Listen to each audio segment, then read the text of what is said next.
Sa Thursday shift, get ready with me. Papasok tayo sa work. So, yan, makeup and yan, outfit check. Nahihilig talaga ako sa mga ganong outfitan recently and this is my look. Char. Is this me? Char. Ayun, on my way to work, medyo nasiraan ako. Not technically nasiraan. Nag-loose yung screw sa may side mirror which is hindi ko kaya mag-drive pag wala siya. Oh, sana all. So yun, 50 pesos agad yan. Ang sakit sa bulsa.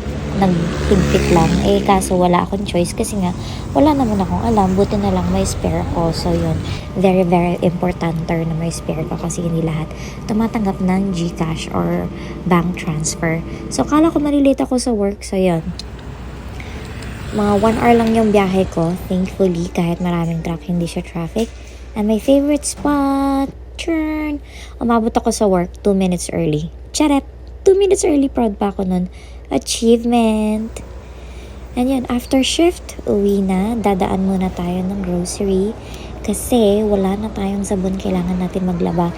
Kakaunti lang ang damit natin. And try natin tong no brand. Mura lang siya. Hopefully mabango. Pagka mabango, babalik-balikan natin yan.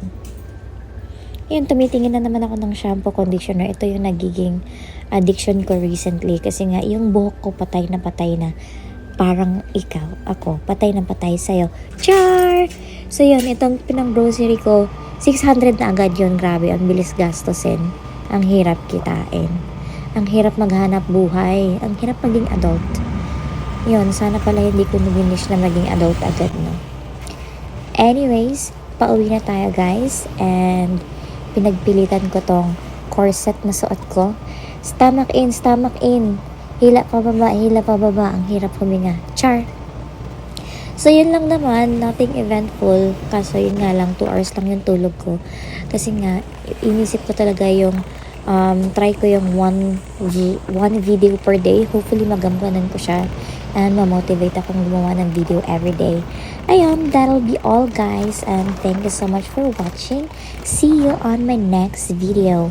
Bye-bye!